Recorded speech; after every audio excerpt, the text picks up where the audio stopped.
gentlemen, hello everybody. Welcome to the Football 360 show, coming at you live on YouTube as well as X and Saturday mornings now, 11 a.m. KLIS 590, your information station, your Lou information station. You can find it live and on demand. Go to louinfo.com for more information. I am JP Rock. He is Matt Bierman. How you doing today, Matt? How about that? We're going to be live on the radio waves. Live on the radio waves. Broadcasting across St. Louis. As it should be. Yes. Reaching, 100-mile radius, but you could also find us on the demand and on the YouTube station because they also have a YouTube station. We have a YouTube station. We have our X, of course. I think our socials are up. I'm not seeing my screen right at the moment. Yep, you're up. So our socials are up? Yep. All right. So JP Rock MO on X, JP Rock Scouts U, the letter U on Instagram, and you are Elite Football on Twitter and Elite Football Academy on Instagram. There you go. And so for anybody who hasn't heard us before, isn't really familiar with us, let's go ahead and kind of reintroduce ourselves. I've been doing this for about 20, 25 years, been a football scout, media guy, Mizzou media person for years, worked for scout.com, Fox Sports Midwest, flyoverscouting.com right now, football scouting director for that, flyoverscouting.com, of course. Go there, click on the get evaluated button. And if you're a player, you're a parent, go ahead and do that. You want to get yourself evaluated. You want to get scouted. That's the way to do it. Way to do it. You and I have been involved doing stuff for about 16, 17 years. Yeah. That's been 25. A good chunk of time. It's been a good chunk of time. Yeah. I've been doing the coaching side of things for going on 26 years. So 99, started doing it in 99 and been kind of doing the skill development, personal development side of the football game. Then that split into, the recruiting side of things and obviously helping kids go through the process and be a part of all that. And then, just have those relationships with different coaches to help kids get to where they want to go. Because after all, if they start training with you in kindergarten, first grade, and they matriculate through and they last that long, or even if they come in there in ninth grade, right? And they're still playing by the time they're seniors, there's a good chance they want to go play collegiately. And so, so we've seen a player or two before they were. Yeah, before anybody knew who they were. Yeah, before, and just kind of watch them and help them along the pathway with that. Still doing it, involved with elite combine, elite football combine every year for the past, 16 years? 16 years, yeah. 16 years of doing that. I mean, and the names that have come through, you need a wall of fame. Who's who. You need a whole separate website for that because it's unbelievable. Yeah, and you and I both talk about this all the time. The number of kids that we've discovered before anybody knew who they were, right? Other than their parents or maybe their one, junior high coach, right, or little league coach. But a lot of times there's things you can see in kids that's just different versus other kids on the field, and so right. It's easy for people like us who've seen it enough times. But it is shocking to me sometimes that you'll see a kid that is destined, right? And then you find out at their high school practice for whatever reason, or high school, they're just not really thought of in that light. And it's kind of oh my gosh, there's so few kids that are really that good, right? Yeah. There's a lot of good high school football players. Don't get me wrong. There's a ton of absolutely really good guys that are high school football players. And being a really good high school football player does not mean that you are a college prospect. No. Or beyond. There's certain behaviors you see within guys. I was at a practice this morning, and you can see it in kids that are in ninth grade. You can see that 1, 2, 3 guys, depending on the team, how many guys they have, where you're that guy's going to be an animal by the time he's a senior because he's out here and he's not really frazzled by what's going on with the older guys. And oh, by the way, he shades away from where the other guys are, right? And he's 14 and they're 18. Yeah. That's a big difference. 14 and 18 are a big difference. It's a huge difference. And with what I do, I usually start scouting guys about 6th, 7th grade. And it's not, I'm not a computer scout. like a lot of guys, and I don't want to just like everybody's great or write little blurbs on everybody's great. You know what I mean? And I don't do the AI thing, and I don't write stories before they'll show up to a camp or come. I'm an in-person guy. I like to lay eyes on people, what they're doing, because everything matters, whether it's just warm-ups, whether it's walking onto the field. And you know this. You can tell by looking at a guy when he's walking onto the field what he is or what the potential of that is. And so it is a process, and that's the cool thing about what we do is we have that ability to watch people over time. And it's really over time. And how many times have you said, middle school hero, high school zero? And so all the time. It happens all the time. In fact, I was just thinking about somebody. I was going through a roster and I was looking at a kid and I'm like, yeah, everybody was high on him because he dominated in middle school, right? But he was just a big physically developed kid at that stage. Well, guess what? That stopped. Yeah. And everybody else kept going, right?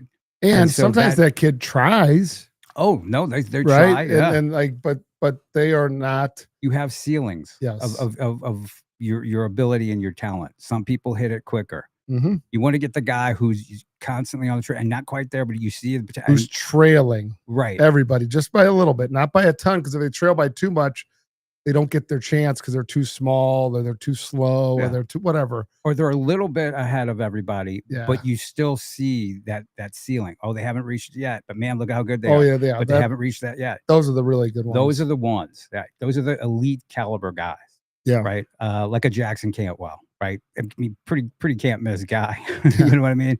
7th, 8th grade, he's heaving the shot put and the discus, the same thing some college players were doing, and just, it's already 6'8" and, 270 pounds. And Jackson was going to join us on the show, but we had some conflicts. And I remember talking to him as a freshman, right? He had just started. It was a game, made the trip down to Nixon, Missouri, because I am a road warrior like that. Made the trip down there, was talking to him his freshman season, and it was just playing it back in my mind. And he was like, well, I don't know if I can say I've heard from a school, but I don't know how that's going to turn out. And I'm like, oh, I know how it's going to turn out. Right. I know how it's going to turn out. And here we are. He just picked up the #1 ranking in the country by one of the fan services. So, and then he also just won the state shot put. Yeah, he set a record. I think the 3rd best ever at a high school event. Oh, so, yeah, in the country. Yeah, and he in the country. If you saw the video, he almost threw it out of the. Is that crazy? I was going to ask you. That was hit it. He almost hit the fence. Right, because it was effortless. Yeah. It was just effortless. It looked like if he really reared back, then he just walks up, throws his hands up. Yeah, it's like here I go. And what's interesting about him and why he's getting that is because you see he is a guy who has not hit that ceiling yet. No. I think he's got a lot of like a high ceiling. I think he's not a guy that's like super uber technical yet. Like he's technical, he's good, but he's not like super technical, which you can have guys that are really technical in high school that have been trained and but he's a guy that I think will just continue to, if he's in the right room with the right people around him, he's going to get better and better. Right? Without question. And that's the thing. And I'll say it. I mean, he's skilled, but he has not reached that point yet. He still has a ways to go before he is technically sound as he can be. Mm-hmm. And when you combine that level of athleticism and size, and he gets himself right technically, and they're gonna coach him in college and make sure he's that guy. I mean, you're talking about potential, NFL prospect coming out of high school. Yeah. He's one of those guys. And he's going to be making NFL money in college. Hey, you know what? Why not stay? Right? Yeah, right. Why not just get bilk that guaranteed $2 million a year, 2.5 million a year, which is crazy, which we've talked about how, that's the way things are going. Yeah. I mean, he's definitely a special player. But, speaking on that line of like, you're watching like kids as they develop, and then you go watch them in groups. Like we're going to watch this weekend at Lindenwood. We're going to see a bunch of guys testing and then competing and putting their skills on the line. It is very obvious the kids. I had a text from a dad the other day. He was at the Memphis quarterback. He had a son who was a quarterback. He went to the mega camp. And he said there was 100 quarterbacks or whatever it was, 75 whatever it was, 50 quarterbacks. It doesn't matter. Mm-hmm. And he's like, it is very obvious who trains with somebody No question. that knows what they're doing Yep. and somebody who does not. I can always tell your guys. Yeah, well, no matter because they where get there, and it's one of those things where, it's great to be coached and learn different things, but to be truthful, there are so few people that truly understand throwing mechanics at a high level to where, like, if you're going to mess with someone's mechanic, okay, you're at a college camp, a high school camp, or whatever, you better know what you are doing Right. when you're saying, oh, well, just do this, to put this here, put that there.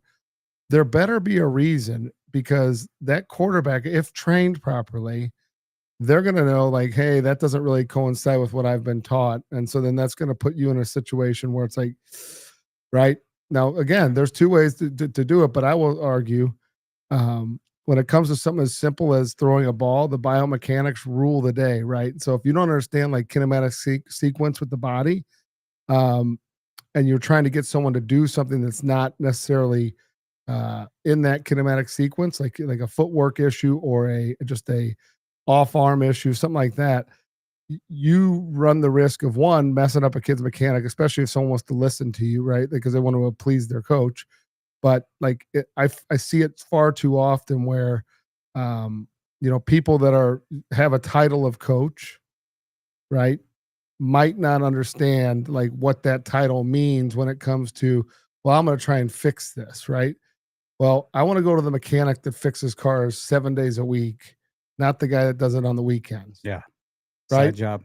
And truthfully, especially if you have a high end vehicle. if I have right? a Ferrari, right? You don't, right, thing that with I spent a players. lot of money on, Correct. right? I don't want to let that guy that someone learn or just throw ideas at that Ferrari. You don't want to drop that Ferrari off at somebody's house and hope and that hope they he can get the to brakes on on it, right? Right. So you have that, but that's part of the off-season development plan, getting with people that actually know. And so I'll say this: I see far too much online in the same vein with kids believing they're training and they're going out and running routes. They're paying someone to go run routes, Mhm. right? I don't know if that's a good use of time, energy, or money. Like, unless the first hour was spent, technically running with your footwork and your mechanics and understanding how to use leverage and stopping and starting, redirecting, have a strategy. I don't think that's a great idea, right? Because one, go out with your quarterback and run routes with them, build chemistry, build rapport. But you can do that at your high school. Correct. And you should be doing that with all your receiver core with the quarterback, right? Running backs, everybody included, right? The one receiver, the DB that wants to maybe play a little receiver, come out. Yeah. But I see so many people doing ladder and mindless cone drills that don't understand, like, you have an X amount of time to get better. Right. You might as well do it on the things that are really mundane and boring. I had a kid in the other day, and I was talking to him and his dad at the end, and he was newer. And I said, hey, I'm just going to be truthful with you. Like, the way we train, like, we're not coming and running a ton of drills. Like, in our groups, we'll run some drills because, like, that's at the end of our cycle of training. Yeah. Right. But the drill side of things is after you've taught somebody. You can't drill them till you've taught them. Right. The core mechanics, the dance moves. So a little bit about the Football 360 show. That's what you're kind of going to get, right? If you're just tuning in, this is your first time hearing us, you're going to get the training aspect. You're going to get the player development aspect. We are talking all things football, college, high school. We will talk games during the season. We will talk the off-field stuff, coaching stuff. A lot of things going on as far as NLI and just, what's happening with the state of college football, the transfer portal, all of that stuff.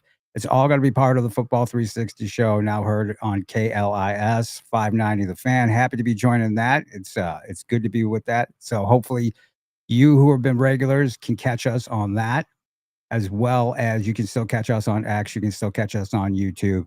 And of course, go to the luinfo.com and check out Football 360 show, because we will be on demand there, as well as football360show.com. So you were saying about the training and the development, and we were talking about Lindenwood, right? And Lindenwood camp is coming up. And I see it's camp season started already, June 1st. I mean, it's just a ton, just to name a few. I mean, yeah, and I'm sure you've seen it too. The kids have been at Iowa, KU, Iowa State, K State, Nebraska, SMU mega camp. Lee Summit North took like 20, 30 kids down to Dallas for the SMU camp, right?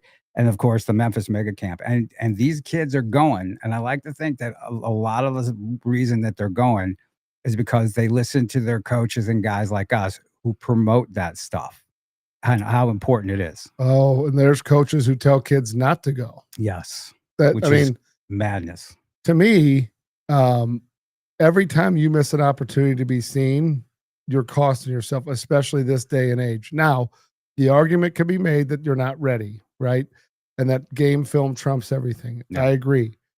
But a lot of things happen, right? And things can happen, and you can get dinged up. Happen's important, yeah. And if you don't have that opportunity, and then you put it off to next year, they're on to the next guy. That's right. It's simply how this works. They're not. They don't have to wait for you. I mean, just a real world example. One of our kids was at the Ole Miss camp. Okay, it was him, 2 other high school players that they're looking at, and correct me if I'm wrong, whoever hears this, but I want to say it was 8 or so college players. Yeah. Okay. Hey, these are the guys we're looking at. So these guys are hotly contested DBs. If they don't end up going to another school, if they go to another school, we're going to take the high school guy. If they come here, we're taking them. Mm-hmm. Okay. So now we're in the age, we're not at a junior college, showcase at Lindenwood, which is at the very end of the camp, where it's just all by themselves. We're at a high school camp, and when I went and looked at their registration, it's 9th through junior in college. Really? Yeah, so that's new this year. So there you go.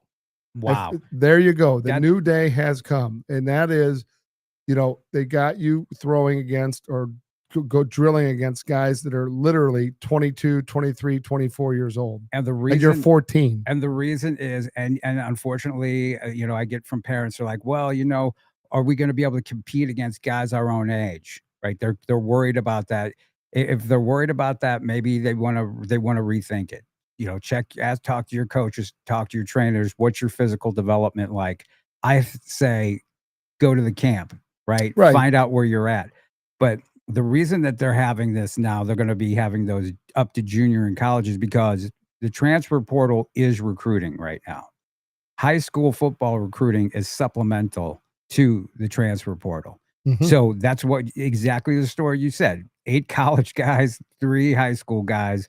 If we don't get the college guys, then we'll take and it trickles down, right? So Mizzou, Illinois, K-State, all the big schools, they're primarily taking the transfer portal guys, and they'll keep the high school guys on the list. They want the very best from the state and local area, or the very best from wherever, but they're going to supplement those guys who they can plug in right away. Okay, reason why. 1, he's mature physically. Mm-hmm. You know what you're getting. You're not projecting. 2, he's done it. He's got experience, right? He's lived the lifestyle, right? And he's been in a college weight room eating and going to processing all the protein and all the things they've been giving him, all the supplements, all those things are multiple years in his system. Yeah. Not homesick. Whereas we have high school kids who, by and large, do not eat properly, right? Do not listen to their parents and get sleep on time, right? Now, I'm not saying the college kids all do, but they have this aggregate of time of how they've developed themselves. And unfortunately, you're going against a mature, say you're 14, 15, 16, going against a 22-year-old, not even a chance. Right. Not a chance. Males start to gain some of their most, your raw strength around that age up through 28, 30. Yeah. So yes, they're entering their prime. And whereas you were just entering the middle stages of puberty. But don't be afraid of that. No, because they're not tackling. No, and it's going to help you. 100%. It's going to make you better going against a guy like that. Oh, I would agree. I mean, look, back to what we were talking about.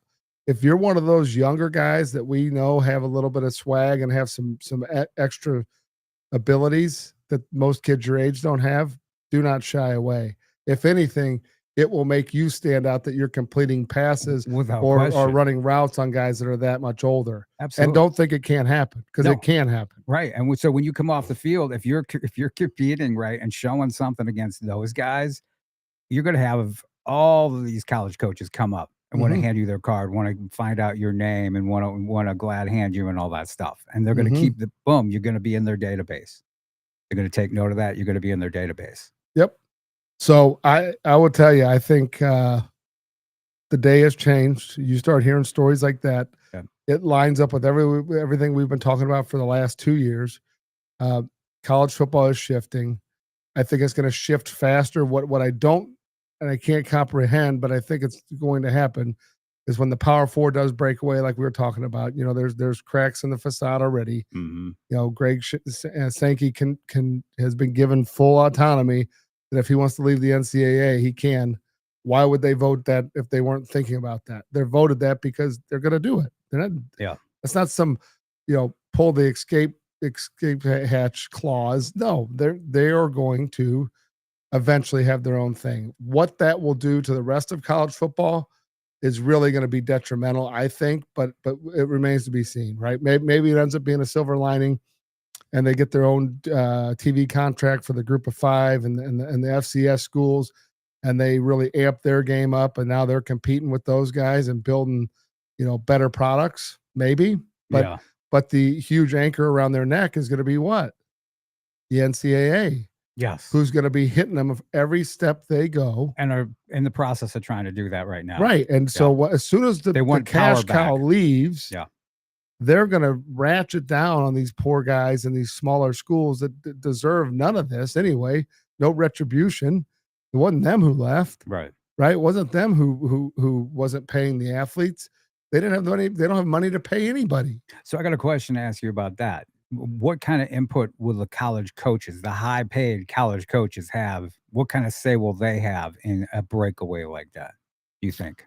I would suspect they're involved, the big name guys. Yeah, because I know that there's some. I'm sure you probably saw an article. I think it was CBS Sports had it about the college coaches between the Big Ten and the SEC and some scheduling stuff going on. Did you see that? Yeah, squawking. Yeah.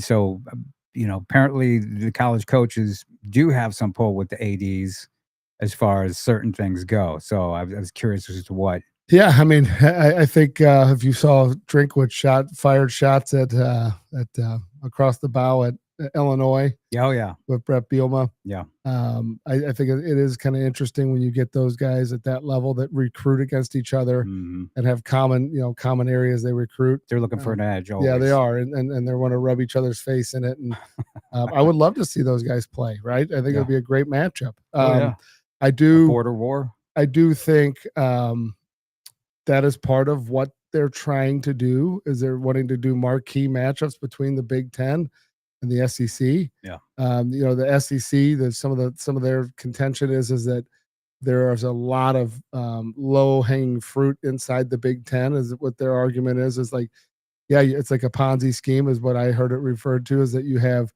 3 to 4 solid best teams every year, and then they beat up on the lessers, right? And then that gets them propelled into the bigger games, and they're not nearly as beat up. And then the argument is, well, we do better when we play the SEC team. So that's the argument, right? So the SEC schools are like, hey, we may only have 1 or 2, and our bad team this year was Vanderbilt, and they beat everybody, right? So or beat a bunch of scheduling thing, right? And so I do think there is some truth to it. So when this big mega conference it comes together, and then when we see just the conferences wiped out, because at that point a conference is irrelevant when you're in a 70-team league. You know what I mean? You're not, what does a conference have to do with anything? This is not, you don't have women's rowing and basketball and all that. It's just going to be football. Yeah. So there's no conference alignment for that stuff. So this whole next couple years is going to be absolutely wild. I can't wait to talk to some of the coaches at Lindenwood, and then even this summer, as we have different conversations with people, I'm curious to see what people in the know, what their thoughts are, because I think a lot of them.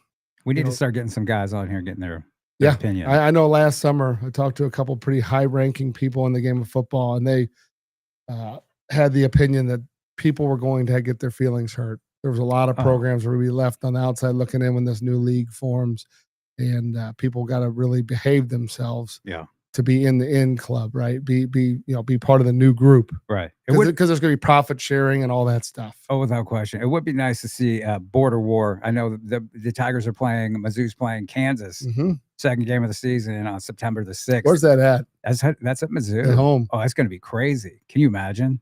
I wish that stadium was ready, but it won't be. Yeah, but that's going to be crazy. So border war. It'd be nice to have a St. Louis game between Illinois and Mizzou. Remember those games? Yeah, I remember that. Well, yeah, remember the Illinois stop. Brad Smith's coming out party. So Blaine Gabbert had a really big time against them. Wes Kemp had a big time against them. Yeah. Brad Smith had a big time against them. People found out what Brad Smith was. And truth to be told, Illinois got out of that deal because it became a raw deal for them. Correct. Almost like the opposite of the basketball. Same thing. They've gotten Mizzou in the basketball, but in football, Mizzou had got them on a run, and they got out of it, and they had not been back since. Right. No, it's crazy. And Lindenwood camp coming up. Pray for weather, man. It looks like it's going to rain a little bit on Friday. So, do you have any inclination or idea what happens in that situation? There'll be some delays. There'll be a bunch of different things. I remember being there at Mizzou when Mizzou used to have their satellite camps. Was so bad. Were you there? Yes. That year where it rained and we had to go inside. Some guys were having a test in the dungeon weight room there. Kyron Williams was there at that camp, that Mizzou camp, and I remember talking to him and his mom in a rain delay. He waited and waited. And they were upset because none of the Mizzou coaches would speak with them. And meanwhile, I'm in the weight room arguing with one of them. Yeah. Is he retired about why they needed to offer him? Is he a retired guy now from football altogether? Or was with it was somebody different. It was a different guy. Different. That guy didn't want to talk to him either. No, they didn't want to talk to him. And of course, Kyron Williams, currently of the St. Louis Rams. Yeah. Which was part of the problem there towards the end. I think he was a all-pro last year, not last year before last. So yeah, it was really funny that whole process. And it was the trainer had the call on it. And it was one of those weird deals where I think, I've been in many outdoor events. I'm pretty skilled at watching the weather and like knowing like what's good and what's bad. Right.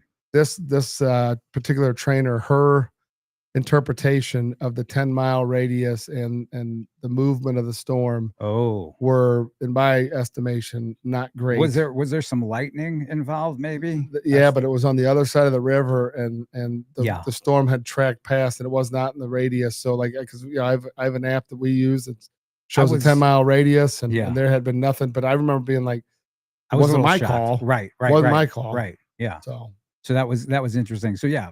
Hopefully good weather. Should be a full house of guys. I know I'm getting messages. I'm sure you are, from guys wanting to know if they could walk up, because as usual, last minute guys, like, they miss the deadline, and then they want to plead their case as to why they want to come, and so we're going to talk about that. Well, so if you do want to do the walk up, what you need to do is look at the schedule for session 3, and session 4, session 5. Look at those online. Look where your position group is, the session you want to do, and whatever their check-in is. My recommendation would be get there an hour beforehand, go to the walk-up table and plop your butt down and wait for them to come man the table. Yep. And see if you can get in. And here's the thing: it's not every position is going to be allowed in. It's based on quota of people. So I think this camp's going to have over 2,000 people at it. Yeah. So, that's invaluable stuff. And we need to repeat that before we get out of here for the parents and the players who listen, who are still thinking about it, because, it is difficult. But, here we are, the Football 360 show. Happy to be with you live on X, on YouTube as well. And joining KLIS 590, formerly 590 The Fan, this Saturday, 11 o'clock is where you're going to find us. And you're going to find us every Saturday at 11 o'clock a.m. The Lou Information Station, live and on demand at louinfo.com for more information on that. And, we're going to go ahead and talk a little bit more about the Lindenwood camp, because we have some good info for guys if they want to show up. And now, don't just show up. So some of the stuff that we want to talk about is how you should comport yourself, how you should arrive, some of the things you should do. Uh, notify coaches. Yeah, I'm seeing a lot of kids who are putting out there, and I think we had a parent message both of us. Should we put out there that we're arriving? Yes, you should. You should announce on your social media. You should notify the coaches individually, the ones that you're talking to or ones that you're interested in paying attention to. You should do that. You should wear something that helps you stand out, right?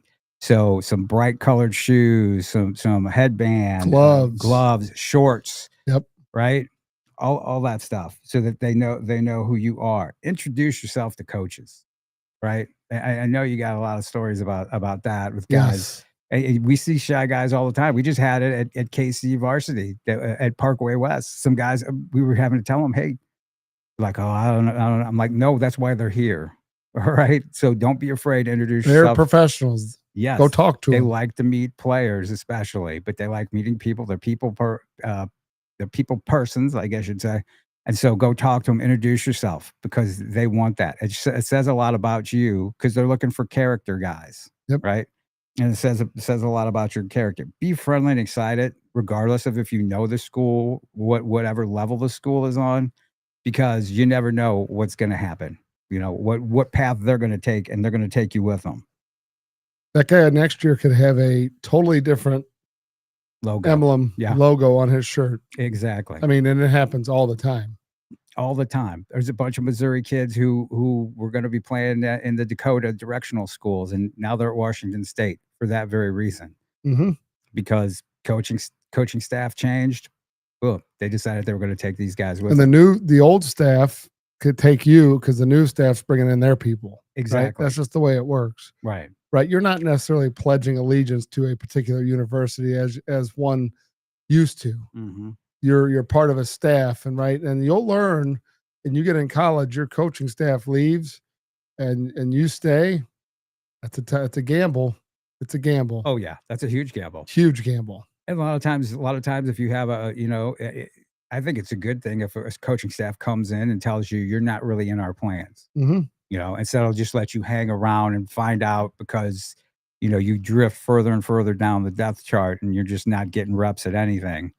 Right. They don't know your story. They didn't recruit you. You're not part of the program. Right. So that's just part of the story. Right. And that could be the same head coach, but now they have a new recruiting coordinator, and they have the same head coach, or they have a new receiver coach, or new quarterback coach, a new O-line coach.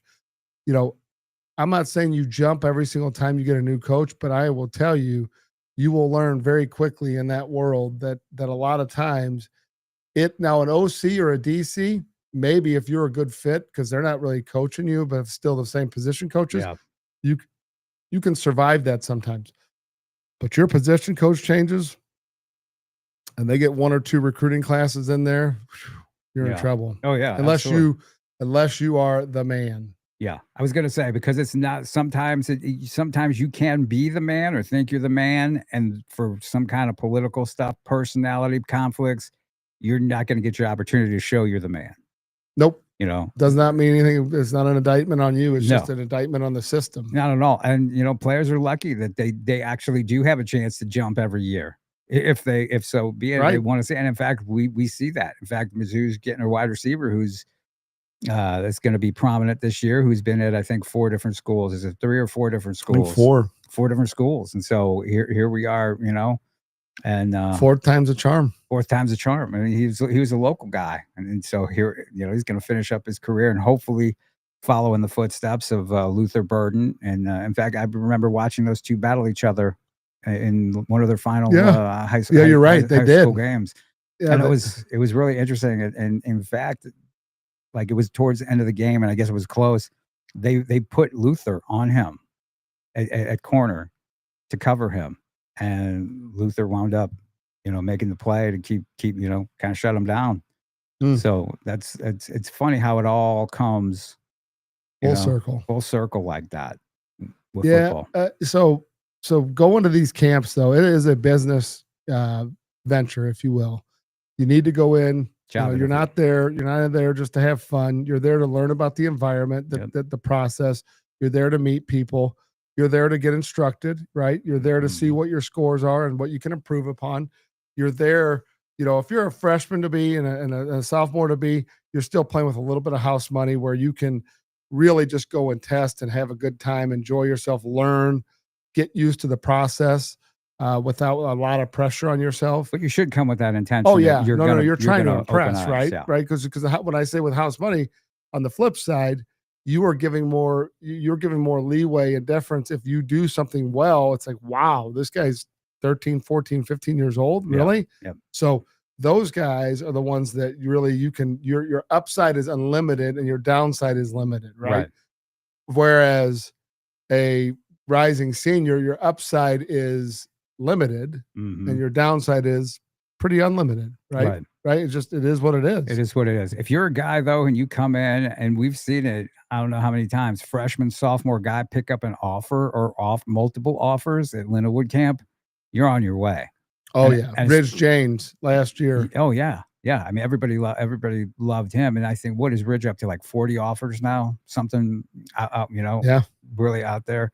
But if you can do that, right, you're ahead of the game, especially with the portal, huge. with the transfer portal, because you're a name, you got D1 offers.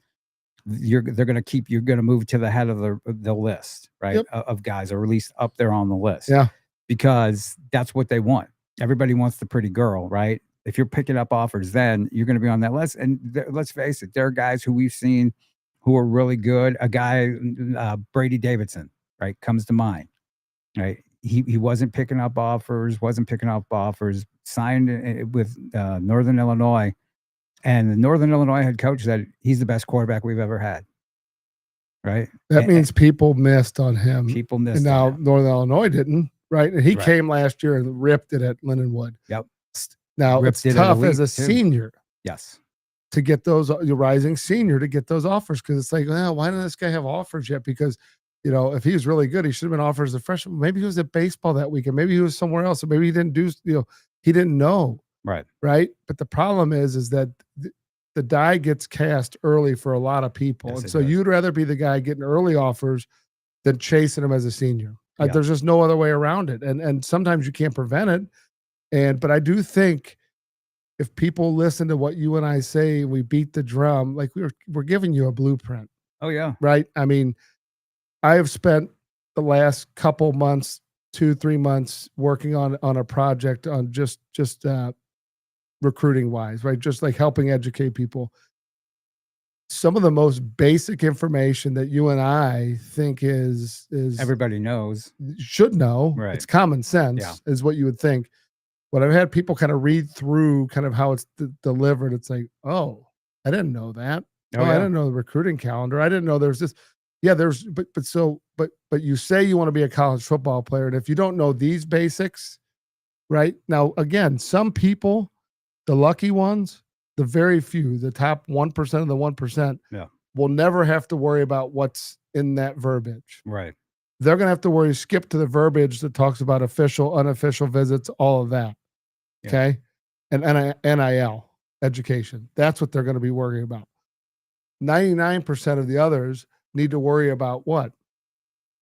How do you present yourself? How do you put your Twitter out there? How do you communicate? How do you go through and ascertain, what you should be doing? A junior day? Should you do it? Should you post it? Should you not post it? Do you Right. post camp invites? Certain All those offers, things. should you post? Should you not post? Correct. Yeah.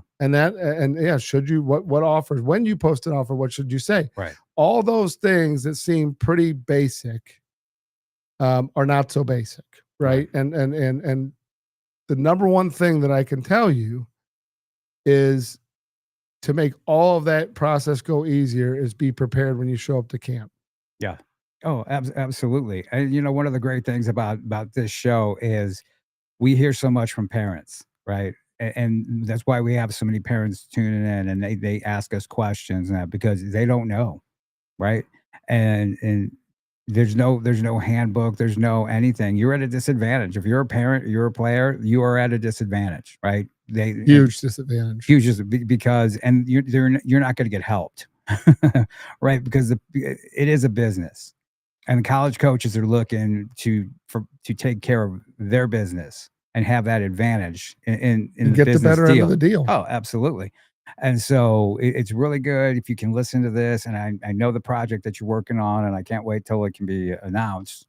It's close. Is it close? That's good news. Closer. Closer. How about That's, that? that's good. That's good. Closer. Look, when I push them all, Yeah, I'm like, yeah, it's close. closer. Closer. Yeah, Well, when you're closer could mean this or could mean Yeah. this. Well, when you're dealing with a perfectionist, like nothing's perfect, right? So Yes. I've been advised by some people, just put it out there and then Yeah. No. Don't let it announce. go. Yeah. Don't. Yeah. Don't lay it. Don't. So, lay but it yeah, out there. I think going into this, like rightfully, wrongfully, you're going to have some high school coaches that are going to really help you in the process. But by and large, Some most of don't them know are not going to themselves. help you. And No. it's some of them, it's just because they don't know. And Right. truthfully, there's coaches that I promise you that are considered some of the better coaches in St. Louis. And I witnessed them when they were young coaches, humbly asking other people, myself included, how do I help my kids get recruited? And now this is a place that people show up to and they want to get kids, that find kids because they've produced good kids, they're good results, the whole 9 yards. But that wasn't always the case. So sometimes it is just humbly asking the question of like, hey, how do I get my guys recruited? Like, what are the best steps? What are you doing? What do you do? Yeah. How does this work? And so it's a collective effort. And I'll tell It you, is. there are some coaches in our area that do a really good job of promoting other people's kids. And so that is another Yep. strategy. You're playing another team. Okay. You're competing against them. Competing. It's not life and death. Mhm. You need them to show up so you can play the game. They need you to show up so you can Mhm. play the game. Yeah. So you're competitors. Doesn't mean you're enemies. It means you're competitors, right? You give it all you got between the whistles, first buzzer, last buzzer. Shake that man's hand. Tell him it was a pleasure, win, lose, or draw to compete against him. Yeah. And you know what? That guy can do wonders and help you down line. And I will tell you, I have been part of situations where I've had kids have really good games and other coaches walk over at the end of the game and they ended up on the losing side of the one. And this kid had a good game and probably the number one reason why we beat somebody. And coach grabs him and just says, what a game. That was what a hell of a game. It was fun to watch you, play. And so when you have that, you want to pour into that. You want to lean into that as a competitor, because that means you competed at a high level. You weren't a jerk. You weren't talking smack. You weren't audacious. You weren't doing things that would rub people raw. You were just playing the game you were supposed to play at the level you were supposed to play it. Yep. And you won. And you know what? That coach, if you look at him, shake his hand, tell him thank you. You know what? Appreciate it, coach. Good luck to you guys next week, the rest of the season. And you're a gentleman about it. That coach can do more to help you oftentimes than many other coaches, because he's going to mention your name to 2 or 3 other college coaches that come in. And that is a huge endorsement when another coach mentions your name. It's not your coach. Without question, we're going to see it this weekend at Lindenwood. You see, because guess what? It's not just college coaches there. There's a lot of high school coaches, and the college coaches want to talk to high school coaches. And if they recognize a player they've competed against at a high level that's at the camp, they'll be like, hey, coach, see that kid? Keep your eye on that kid. How many times you hear that? That kid nonstop? killed that kid, you got to watch that kid. Yeah.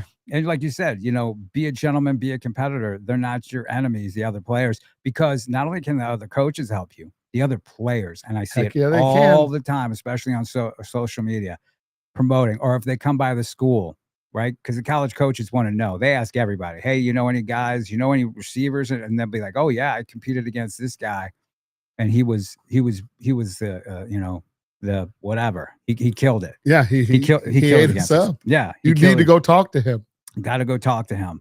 So glad to be talking to everybody here. Just to remind everybody, our time has changed. You can catch us now at 11 o'clock on Saturdays on KLIS, the Lou Information Station, live and on demand at louinfo.com. Check it out there. You're going to catch us there. You're also going to catch us still on our YouTube channel and our X channel, and as well as football360show.com, our social medias and stuff like that. So happy to be aboard that. We're going to see how that goes. If you're in the St. Louis area radio, we need to get ourselves on KC radio, because we're statewide. We're actually region wide, but we're going to talk some more about that. So we are region wide. I'm definitely statewide because I know too many little towns in the state of Missouri. Whether it's You driving visit through, them. I visit them to see players and stuff, and not just Missouri, but Kansas, Illinois as well. And so as the season goes on and everything, and we like I said, we Jackson Cantwell's been a friend of the show. He's come on here. We've had guys, coaches from Lee Summit North and KC and Springfield and South the Boot Heel everywhere. So as people who are new get to listen to us and get to find out about us on KLIS and the Lou information station, louinfo.com, they will find that out as well. So we're pretty well versed. Football 360 Show is the name of the show for a reason because we talk all things football. Not so much pro, a little bit of pro when necessary. Usually pro when we're associated with the player or the process of that person, right? Like it's more of behind the scenes intel correct of things and experiences we've had with our guys that have gone to the NFL. But we can talk anything, and people feel free, reach out, ask us a question. We love to get the questions. A lot of the stuff we talk about, we don't necessarily name names, but a lot of it is question based that we hear from parents and players and listeners and viewers. And so, feel free, hit us up with the questions. We'll always be happy to give you some sort of an answer, right? Not sure what, but it'll be some sort We'll of answer it. We'll answer it. So, college players reporting to their schools this weekend. I guess it was Sunday, right? Was the official day. Mhm. I know guys were moving stuff in. I know you're probably looking forward to that day, right? When you start moving the kids into taking them to school, taking them to college. Oh wow! I'm gonna have one in my house next year going to college. It's scary, fun, exciting. The whole all in all one. of the above. Yeah, right. You're not going to sleep for a while. Yeah, I don't even think about it. Think about it. But I know that specifically, like up at Mizzou, you had guys who reported.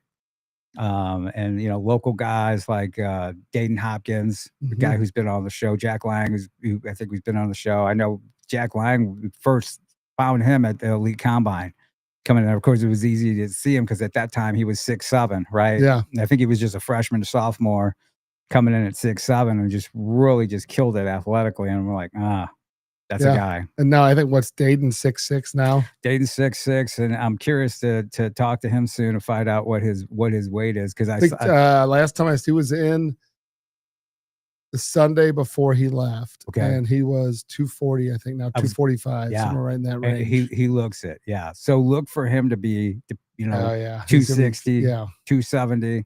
And just as athletic as all get out. Because I saw a photo of him and I'm like, oh, yeah, he's put it up. Because last season, he was about 215, 220. He's starting to put it on now. Part of this summer deal, too, that's kind of different than, it's been going on the last couple of years. They're practicing. Like before, it used to be run, condition, lift, all that stuff. Now there's X number of hours they can meet and practice with them, which again really puts the coaches, I think, in a tough situation. It's great for them for in-season management, but I remember talking to one of my really good friends a couple years ago, and it was like that one dead week before they start their season, if you will, right? And he looked at me and he was like, man, I'm gonna be real honest with you. He's like, we've been going all summer, and so now he's thinking like we're gonna basically be going through January if we're in a bowl. That's, it's year round. August, September, October, November, December, January. That's half a year on a sprint, right? And he's like, I feel like a lot of us are just burned out. And I said, well, who? He goes, coaches and players. Yep. And that was I think that was the first summer they had done this new setup. And I like it. But again, I think the NFL does a really good job of like when they leave, they leave. Obviously, you can't do that with students because you have the school aspect. Yeah. But it'll be interesting to see what they adapt when they do this new, when they do it, not if they do it. I think I think they're going to do it. I just think it'll be interesting to see. I think it'll be really interesting to see how that ends up going and how it happens. But will they have different breaks? Will they have, I think they're going to get collective bargaining is what they're going to get. So they're going to have a union representing them. Right. I do think that at some degree. Their work hours will change. Well, yeah, right now it's all through compliance and right. this and that, which, I think is going to be interesting to see how they unwind all that too, because there's still like numerous lawsuits hanging over the NCAA's head where like the National Labor Board is involved. Labor Relations Board is involved with them, and the hours that they've been, termed. Anytime you tell someone they need to be somewhere between X amount of time here and there, and there's a duty performed and there's revenue involved, usually you call that person an employee. Correct. They do not. Right. They call them a student athlete. Well, you right? get away with a lot more calling them that. What you remember, you've seen that documentary, right? Did you ever see that with a guy, how they explained how they came up with the term? It was a guy lawyer in Kansas City for the NCAA when they were headquartered there, and they came up with that term, and they were so proud of themselves, student athlete, and it was to get around workman's comp issues. They had a kid break his neck. Okay, I mean, if you think they're there for the kids, come on. Like, this guy broke his neck in a game. Yeah. Was paralyzed in this, I think it was 70s or 80s. They come up with this term because they're like, oh no. Right. Wasn't an employee. Yeah. What is he? He's a student who actually just plays sports. Yeah. Yeah.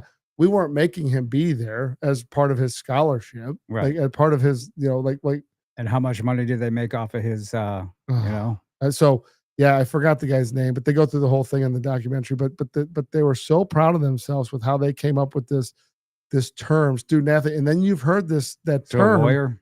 Oh yeah, you've heard that. Of course, term reverberate through our society as if it's a revered.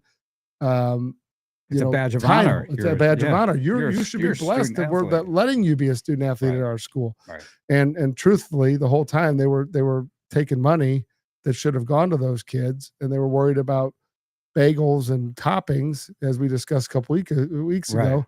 They weren't worried about what was best for those kids. They were worried about liability and covering their butts from someone getting hurt on their dime. Right. So you and I have a different feeling about the word. We use the term student athlete when somebody's a good student who plays athletics, but theirs was totally different.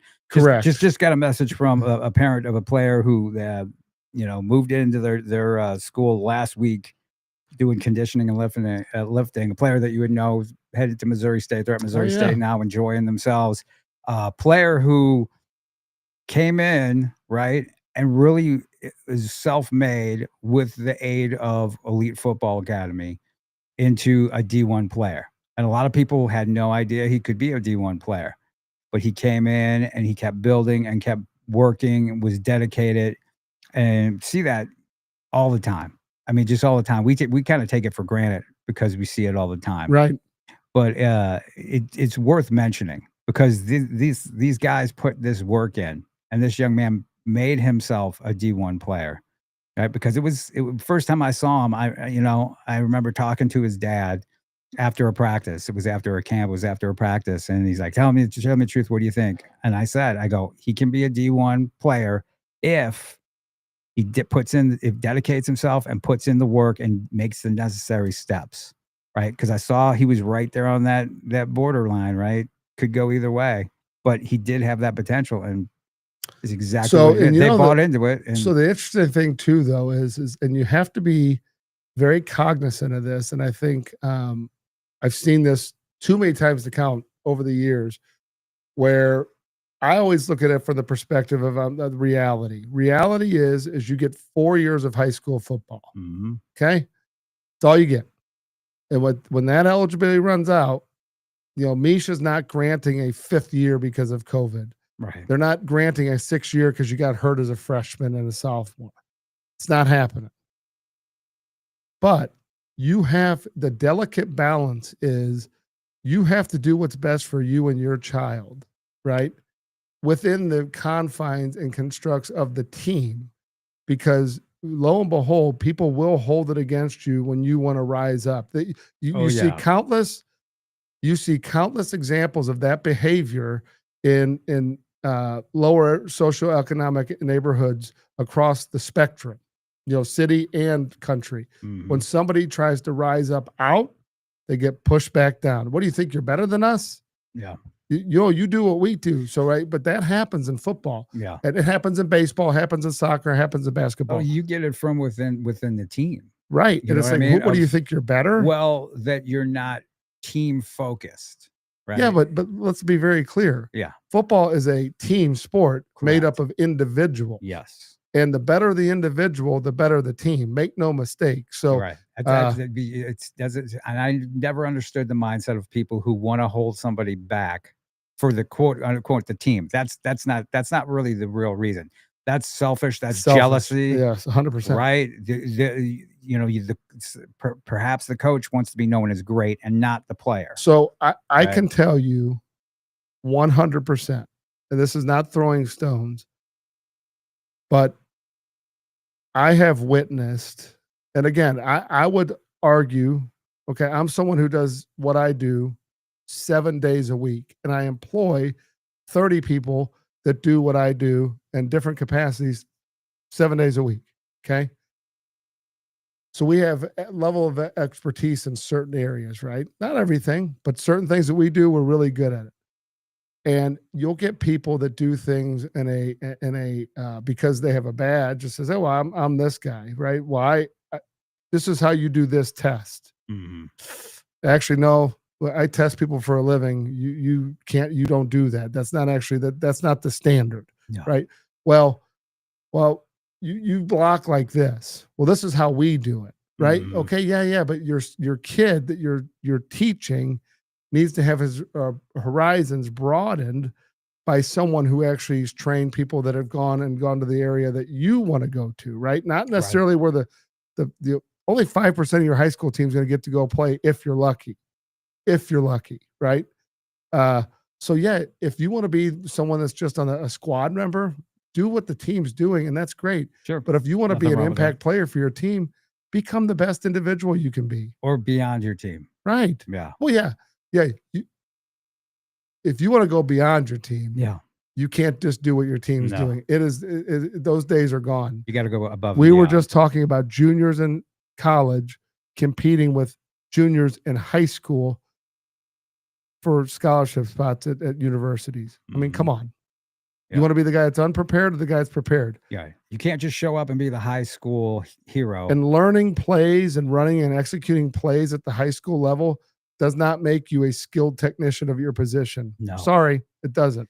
No, there's a lot more that you got to do. And we're going to see who's done what this coming weekend as college camps. Very obvious. Yeah. Mizzou camp on Thursday, and then Lindenwood camp on Friday and Saturday, a little bit late this year. We've gone over all that, but it's going to be exciting. It's going to be very interesting to see what happens. So the hour flies by as usual. Go ahead and let people know anything you got to add before we get out of here. We do have a combine class Thursday night, the last one, 7:30 to 8:30. You want to do a little crash course on the 40 on your starts. That'd be a great opportunity. EliteFootball.net. You can scroll. It's on the homepage. And then Elite Football Academy, Elite Football on Twitter, and Elite Football Academy on Instagram. Sounds good. And our social media, you want to reach out, you want to ask us a question, go ahead, hit us up at football360show.com. There's a spot there for that. All our old videos. You can also catch us on Spotify and Apple for just the podcast. But we're very happy to be joining KLIS 590 AM in St. Louis. Go check it out if you're not in St. Louis. It's the Lou Information Station live and on demand at louinfo.com. So check that out. Our socials right there, JP Rock MO on X, JP Rock Scouts U on Instagram, and they can find you at EliteFootballAcademy.net is our site, and then Elite Football on Twitter is really the main one. We should be able to say that on our sleep, but we can't. I know. We got too much other stuff. Too much in my head. Too much going on there. Great to be joining everybody. Of course, the show time to be on KLIS 590 is going to be 11 a.m. Catch us. Look for us to keep making more announcements as we go along. Enjoyed ourselves. Everybody enjoy the week. Looking forward to talking to you next week, letting you know all the good stuff that's happened football-wise. As always, take care. We'll see you.